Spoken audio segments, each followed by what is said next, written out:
সেটার কথা ধরেই আমি বলছি।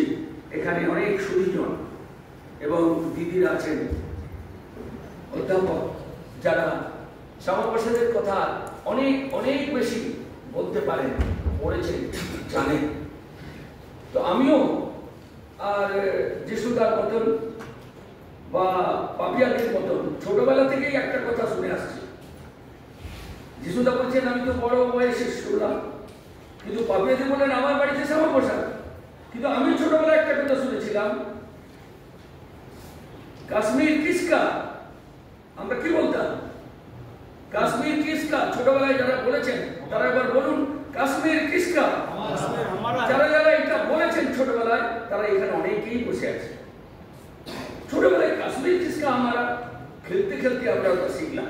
তারপরে যখন একটু বড় হলাম, ইউনিভার্সিটিতে গেলাম, তখন শুনলাম 370 ধারা। সেটা আবার কি? 370 ধারা বাতিল হবে, বাতিল করতেই হবে। কলেজ ছাত্রদের সঙ্গে আলোচনা, এক মিশন, এক বিধান, এক প্রধান। তো আলোচনা করতে করতে জানতে পারলাম যে এটা কি। বারবার প্রশ্ন করতাম, আচ্ছা প্রতিদিন 370 ধারা হাঁটবে? এইটা হবে? এক মিশন, এক প্রধান, এক বিধান। যারা আমাদের কাছে বড় ছিল তারা সবাই উত্তর দিতে হবে।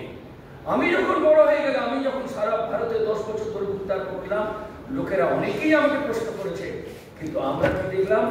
যা যা বলেছিলাম, যা যা আমরা বলতাম, সবগুলো আমরা দেখতে পাচ্ছি।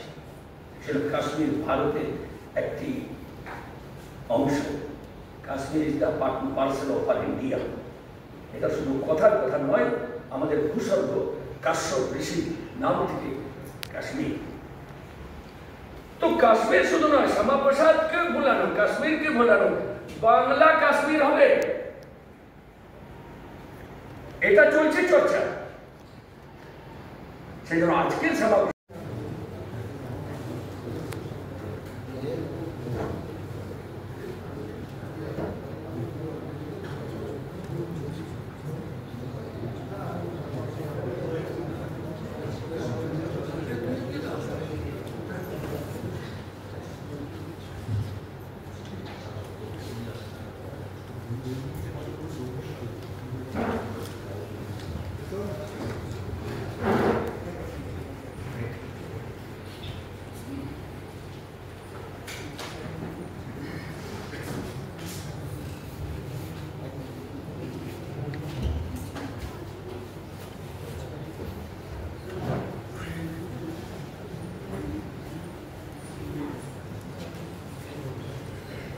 আজকে আমাদের এই অনুষ্ঠানে আমাদের প্রধান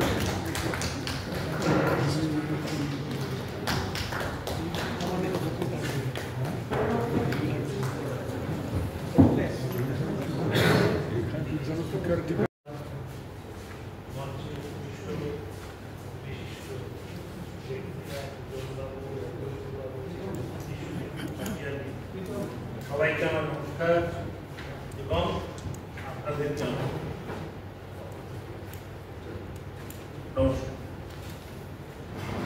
একটা অদ্ভুত জিনিস লাগছে, আমার মনে হচ্ছে মায়ের কাছে মামা বাড়ির গল্প বলতে এসেছি। যে গল্প যখন বলতে হবে আপনারা সবাই আমার কেমন ধারণা সন্দেহ, আমার থেকে বেশি জানেন সামনে। যাই হোক, আজকের এই দিনে আজ থেকে 72 বছর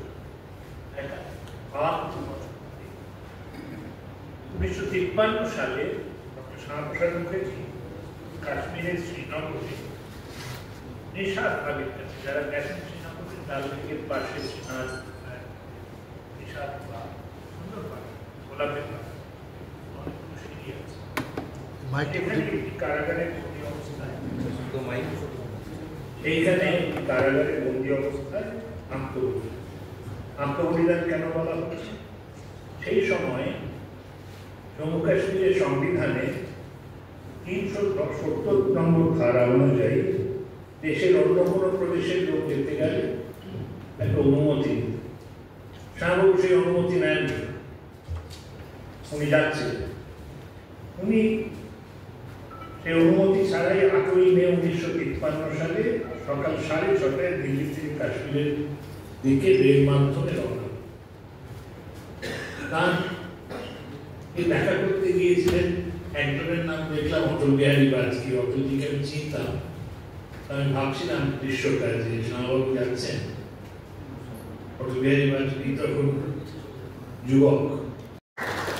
ভারত সরকারের আমাদের যে চিন্তা ভাবনা, অর্থাৎ আমাদের যে সমস্ত হার্বাল প্রোডাক্টস গুলো আছে, অর্থাৎ আমাদের ভূমিজাত উদ্ভিজ্জ যে সমস্ত ভেষজ উদ্ভিদ রয়েছে, সেই সমস্ত ভেষজ উদ্ভিদ নিয়ে যিনি গবেষণা করেছেন এবং করার পরে এক সফল প্রায় 545 কোটি টাকার মতো ট্রানজাকশন, রিসার্চ ট্রানজাকশন কোভিড পিরিয়ডে nasal spray, Covid nasal spray তার ল্যাবরেটরি তৈরি হয়। তিনি তখন ডিরেক্টর আইসিএমআর। আমি স্যারকে যখন বললাম স্যার আজকে আসতে হবে, আমি দেখলাম মানে এরকম হামফুল, এরকম ডাউন টু আর্থ মানুষ ভাবা যায় না। আমি স্যারকে প্রফেসর অশোক কুমার রায় ফিজিওলজি আমার মাস্টার মশাই এবং আরো কিছু লোকজন আসছে, শ্যামাপ্রসাদ মুখার্জি যে কলেজে পড়তেন, যে পথ ধরে চলাফেরা করেছেন শিক্ষা জগৎ যেখানেই দেখে, যিশুদাকে উত্তরীয় দিয়ে বরণ করে নেওয়ার জন্য আমি পিতাকে অনুরোধ আর শ্রদ্ধাঞ্জলি যিশুদাকে মুখার্জি প্রতিকৃতিতে দেওয়ার জন্য।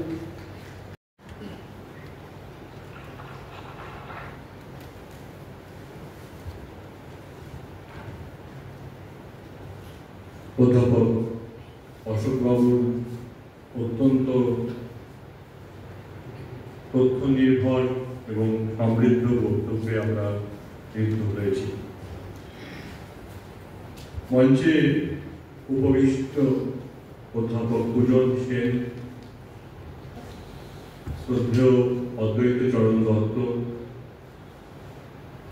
অধ্যাপিকা পাপিয়ানি এবং একটু আগে শুভজিৎ বলার সময় শুভজিৎ গাঙ্গুলি কথা বললেন যে মঞ্চ আগে ইংরেজিতে বলে on and off the dais. তাই যারা এই সভাঘরে উপস্থিত আছেন তারাও এত পণ্ডিত প্রাজ্ঞ ব্যক্তি, সকলকে নমস্কার। আজকের দিনটা একটু দুঃখেরই দিন। শ্যামাপ্রসাদ যে বয়সে চলে গেছিলেন, সে বয়সে আমাদের খুব কাছের একজন মানুষ, উত্তম মাহাতো, একদম আমারই বয়সে ও চলে গেল।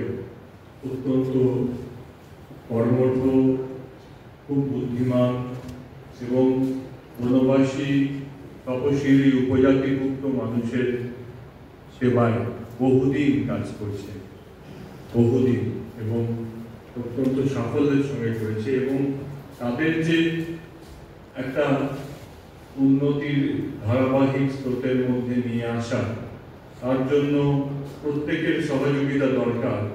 তাই বিজ্ঞানী, ব্যবসায়ী,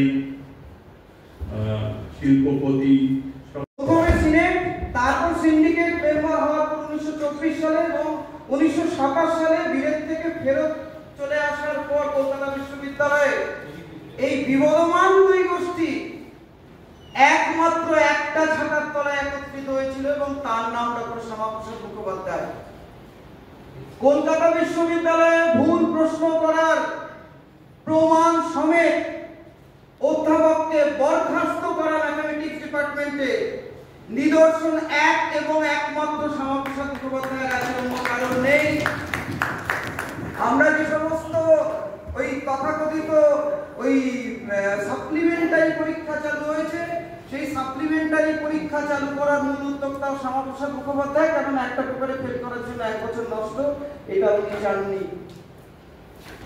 সুতরাং মানবিকতা, মানবদরদী, নারীবাদী, সমাজতন্ত্রী যে ধারণা থেকে শ্যামাপ্রসাদকে দেখি না কেন, বিশ্ববিদ্যালয়ের আঙ্গিকে বিশ্ববিদ্যালয়ের প্রত্যেকটা গাছের পাতা বলবে শ্যামাপ্রসাদ কি।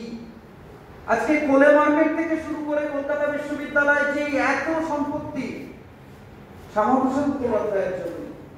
আমার ডিপার্টমেন্ট প্রেসিডেন্সি কলেজ থেকে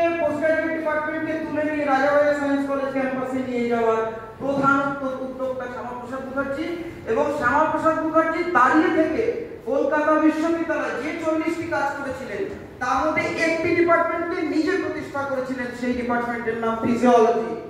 এবং আমি সেই সাবজেক্ট পড়েছি, আমি গর্ববোধ করি আমার ডিপার্টমেন্টের প্রতিষ্ঠাতা। শ্যামাপ্রসাদ মুখোপাধ্যায়কে যদি আমরা বিশ্লেষণ করি, আমার মনে হয় মৌলিক বিশ্লেষণ আমরা যদি শুনতে চাই, প্রফেসর বলরাজ মাধবকে থেকে বলা উচিত। প্রফেসর বলরাজ মাধব সরাসরি ওনার সহজ